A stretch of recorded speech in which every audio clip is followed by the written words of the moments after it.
Over the past 8 years of full-time trading, I've tried a ton of different strategies, and it took me 3 full years to boil down a process to actually become consistently profitable. Looking forward to now, in a single trading session, I can set myself up for $3,000 to $5,000 profits multiple times per day, allowing me to have $20,000 to $30,000 profit months like I just documented in the last month. This isn't done by having an overly complicated strategy or trying to trade a million different things. This is done by having one simple strategy, following a model, and focusing on the right things. So in this video, I'm going to take everything that I've learned over the past 8 years of my trading that allows me to execute on this simple strategy that you'll be able to learn and use to start making money. Then I'm going to show you real examples of trades using these strategies that I'm going to show you in this video so that you'll have a profitable strategy that you can understand, practice, that you can start using to make consistent profits. So this is going to be a course on the exact steps that we need to take to actually be able to set yourself up to have a repeatable process you can follow each day to have these money making opportunities. And it's not as complicated as you think. All right. And the first important thing to do is understand the basics of trading and have a solid foundation before we're diving into all of these things. It is a complicated world. There's a lot of nuances in the trading space. So we're going to be covering the basics first, and then we're going to get into more advanced topics in this strategy that we've been able to develop over the past couple of years. Okay, so first thing that you want to focus on is trying to find high probability conditions in the market. This is going to start making more sense in a second, but what it's important to focus on is we're not trying to force trades. We're not trying to enter at any point in the market. We need to find high probability conditions that are going to set us up in a position to be able to have really good opportunities. Okay, the second most important thing to focus on when it comes to the basics of trading is having a process to be able to contain your risk and allow the winners to run. So one of the biggest things that will hold you back is not being disciplined enough to be able to cut your losses small, and also having the discipline to be able to let your winners that are moving in your direction, making you money, continue to run in that direction. Oftentimes you'll hear people say, if there's profit on the table, take it. And another common thing is just holding positions so that you don't have to actually take a loss. These are things that are hardwired into our brain as humans that we need to learn to flip in trading. So really focusing on containing risk is one of the biggest things that's going to make or break your trading career. The third thing that's extremely important to focus on is to have a solid system and not force trying to find trade opportunities. If you set daily goals for yourself, as many traders do, you'll try to force finding these opportunities and fall into a trap that's called confirmation bias, where you're going to try to convince yourself that there's opportunities that aren't there if you're hungry to make money. So we have to focus on this exact strategy systematically and let the trades come to us. Okay. And then the fourth thing is finding actual pairs with good liquidity and good volume that's going to give us an opportunity to be able to smoothly get in and out of the market. So let's dive a little bit deeper into these critical concepts of day trading so that we approach this properly, right? So what is a high probability condition? Okay. Oftentimes the conditions in the market are not necessarily optimal to try to take a position. When price is sort of chopping around aimlessly and isn't either an extreme high or an extreme low, if we're forcing trades and we're not being patient, this can be an area where there's a lot of confusion and a lot of forced trades, and not in areas where we're likely to have big moves either up or down, which is going to present opportunity for us. All right. And this ties directly into being able to contain our risk and allow winners to run. When we're taking trades in the market, we actually want to play into volatility, which means big moves up or down in the market, which is going to allow us individual trade opportunities. There's not really going to be many opportunities in this sideways chop area to have expansive upside and contained downside, because it's mostly just consolidation and chop. If we look at this for an example, if we're able to identify key points such as these, we can position ourselves so that we're risking a contained amount in an area where we're likely to get a reversal and a large move up to allow a big reward but a small contained risk. And this plays largely into actually having a proper strategy to put us in positions and to be able to identify these key areas where we could expect big moves to come out of it. And one of the most important ways to not enter the market during these bad periods and only selecting these high probability times is to have a system that we trust, and once again, not trying to force these individual trades. Okay, oftentimes I would get into sessions, and I see this a lot of times with other traders too, and I would start thinking about, okay, I got to try to find an opportunity, or what if this happens, or I think this is going to happen, so I'm going to change my behavior. This is a very important thing to remember with trading. This is something that I quoted from an institutional level trader. All of the thinking was done in the back testing. Okay, so when the system was being developed, that's when you were thinking, now we need to go and focus on following the rules rather than trying to be creative in the session. The more times you're coming up with ideas on the fly, the more changes you'll have in your strategy, and the more we can't predict the end result because we're modifying all of the things that we tested and that we know to be true and profitable. So we're not going to be thinking during sessions. We're just going to be focusing on executing and following the rules that we already have and know work. And with all of these elements considered, we have to focus on pairs that are going to allow us to get in and out of the market, and it's going to give us something called good price price action. Now, price action is any movement that we're seeing on a chart. So when we see charts like this, where we have weird candles, spiky, unpredictable price action, this is not going to be something that we want to get involved trading, because we're not going to be able to get into the market. We're not going to be able to easily anticipate where the price is likely to move or not. It's going to be almost impossible to trade these, especially as we start increasing with more size. Conversely, if we look at good price action, right, notice how all of these candles are very, very even. There's no crazy wicks. Everything is predictable and moving nice and smooth. This is going to allow us to do good analysis, be able to actually get in and out of the market, and have predictable, reliable price action that we can start building these models out on and getting key areas to react the way that we want. So having good liquidity and good price action is going to be a critical part. And I'm going to show you some of the pairs that I use, but also just how to generally look for this on the chart. Okay, and considering all of this information to make sure that we're starting off on the right foot, I want to show you the golden foundation model that I use in my trading that's going to set me up in these really, really good high probability areas where we're cutting out 80 to 90% of the bad ideas just by following this one thing. So the first thing that I'm looking at in general that you can start applying is using an indicator, which I'm going to show you a few options where we can see whether the market is considered overvalued or generally undervalued. This isn't something that we're going to make full trading decisions on. A lot of people, when they get into trading, they're just like, oh, if I sold here and bought here, I'll be able to make infinite amounts of money. That's not how it works. You can see we were considered undervalued here and price continued moving down. We can't use this by itself, but we can use it in conjunction with other things to be able to start off in a good foundation. And starting off in areas where there's indications of being overvalued or undervalued, okay, can be the first step of generally getting the right idea of where to go with our trade idea. Okay, the second thing in this golden foundational model is something called an overside or underside retest. And this is probably one of the most important anomalies in trading that I've been able to figure out and that I follow and apply to basically every strategy that I use. Okay, these ones and other trading models. How this works is as we're seeing a chart making its move, there's going to be these key areas where price continues to bounce off of. That's what's considered a low part of a trend. Okay, and what oftentimes will happen is you'll get contact here, contact here, contact here. Then eventually price is strong enough to be able to break out of that, what's called resistance, breaks up above it. And basically what this is saying to the market is there was not enough demand to break out of this level. Now there's enough demand to be able to push through that area. And oftentimes what will happen is price will eventually come down, retest the opposite side, and that will be the last exact point before an absolute explosion in the market, an explosion in price that used in conjunction with the trading model is going to put you in amazing opportunities to have some massive upside. Okay, and I'm obviously going to show you some examples of me being able to execute this on real time, but being able to leverage these overside, underside retests and starting off in over or undervalued areas in the market is going to once again cut out 80 or 90% of the general noise of trying to just jump into the market and trading whatever. And these examples can be found basically everywhere all over charts. So let's look at some examples in real life now so that you can understand this concept. So once again, we're seeing price reacting off of this level, reacting. Notice how we're getting closer and closer reaction points. And we finally get a big push down, which is now breaking that key level, which is creating this really, really amazing area right up here. Price comes up, tests that key level. Look at how sharply it responded before making a further move to the downside. Okay, let's look at another situation. Okay, so we have contact, contact, price pushes up above that level, responds on the overside of it, responds off of that level again, and that's where price starts to get momentum and make a massive move to the upside. So let's look at another situation. We have a low, price bounces off of that again. Once again, coming in closer and closer contact with it, finally has a break underneath it. Notice this really important area. Price comes up, now on the opposite side of that area, and then continues to make its way down. Okay, and so something that's really important to note is when price tends to break down or break out from trends like these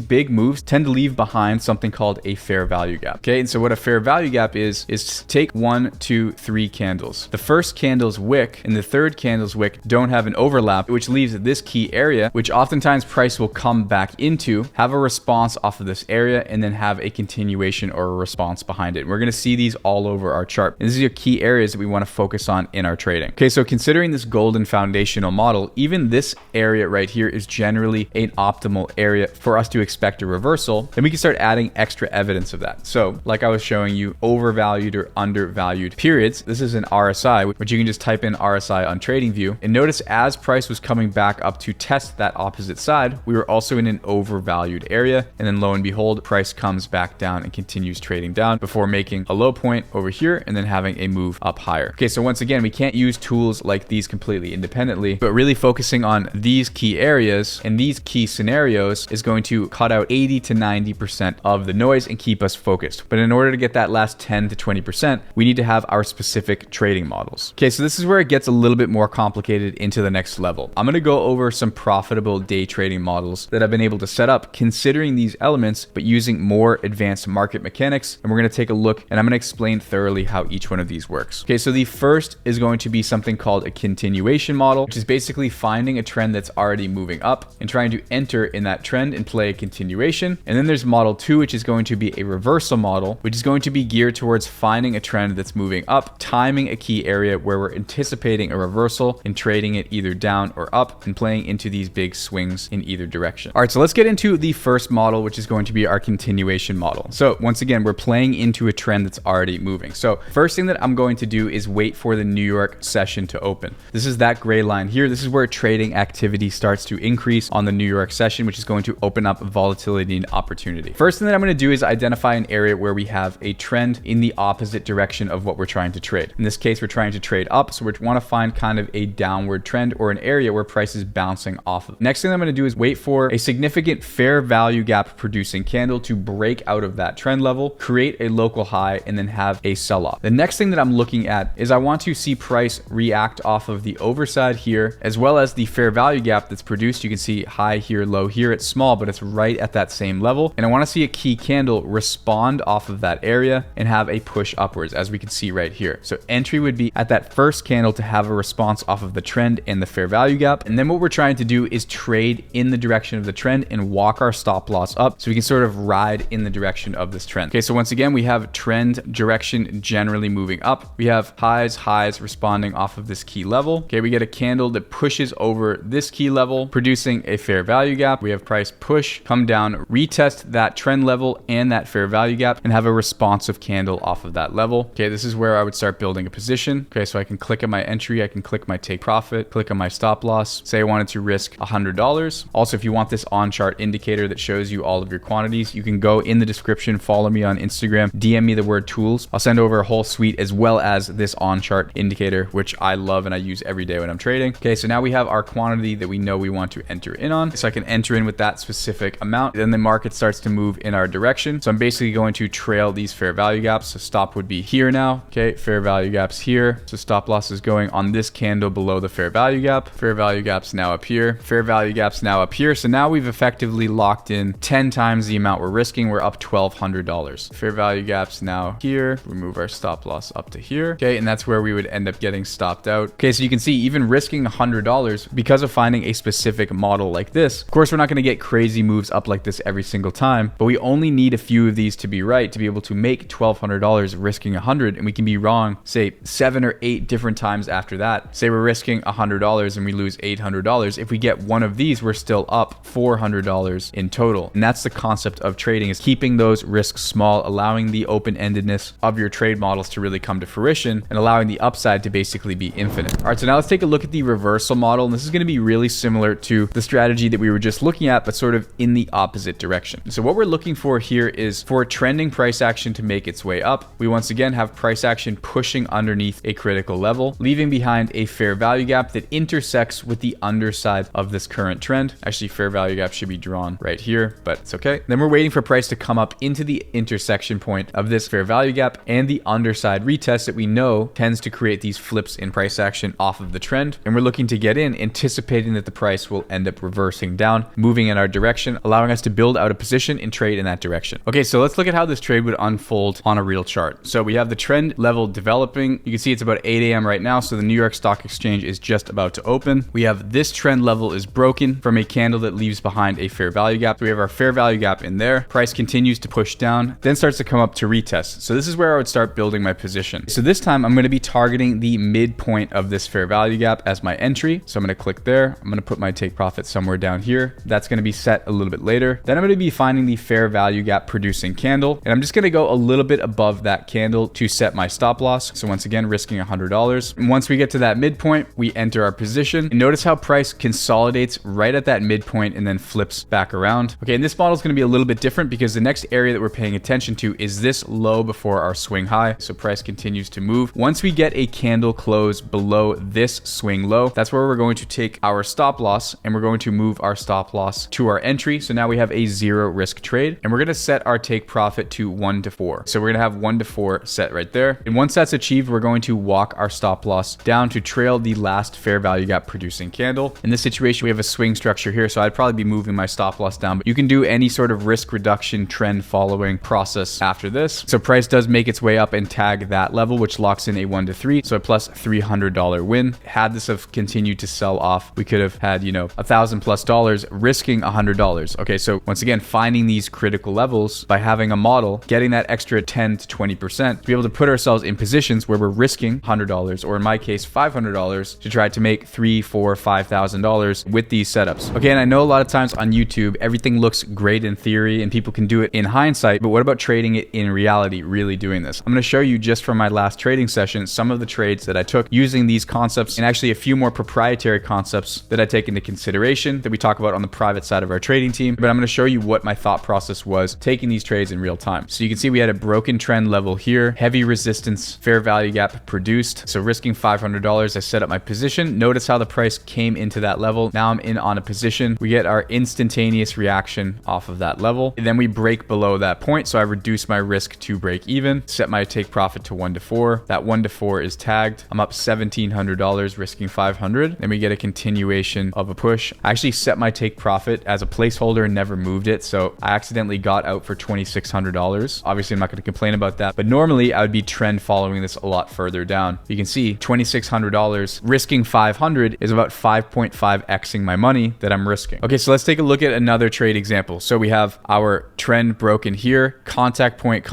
fair value gap producing candle, entered at the fair value gap, reacted off of our trend level. We almost actually got stopped out on this trade. Price starts to push back into my key area. Okay, we get a break and a close underneath that low, so I reduce my risk to break even. I'm up 2,000. Okay, price continuing to push down. I set my stop loss over these consolidated highs. Then I get out for about $1,500 in profit. Okay, but you can see even risking $500 on those trades, I was able to make over $4,000 in profit. Now, if you watch my live trade videos, you'll see I actually miss a lot of the entries and lose quite a bit of the trades. But when I'm losing, I'm containing that risk down to $500, $600 and letting the wins turn open-ended. Okay, and what I'm showing you is just the tip of the iceberg of what I'm considering when I'm entering into these strategies. And these are the exact strategies and concepts that the private side of our trading team focus on to be able to deploy on their own trading. You can see one of our private team members, Craig, told us to hold runners, which is what I've been focusing on myself as well. You can see he held this. He said it would have been 120R trade. I don't know how that's possible, but still 18.8R. So risking $100 would be $1,800 for him. Okay, we got Isaac showing off his funded trader certificate. He said, from the NevaTrade course, I've finally passed a top step, winning the trading combine using the SMOG strategy, which is the more detailed, more advanced version of what I just showed you right now. So big shout out to you, Isaac. That's a big accomplishment. You can see Jimmy 4xing his account in 20 days using this framework. D-Stone getting 21 risk reward trades. Okay, so just to show you, these aren't things that are happening in theory. This is really how you identify key opportunities and key areas to be able to turn your trading into a profitable business. If you want to learn more about getting started trading, you can check this playlist out. Don't forget to subscribe to the channel, like this video, and share it if you found it helpful. And until next time, I'll see you all in the next video.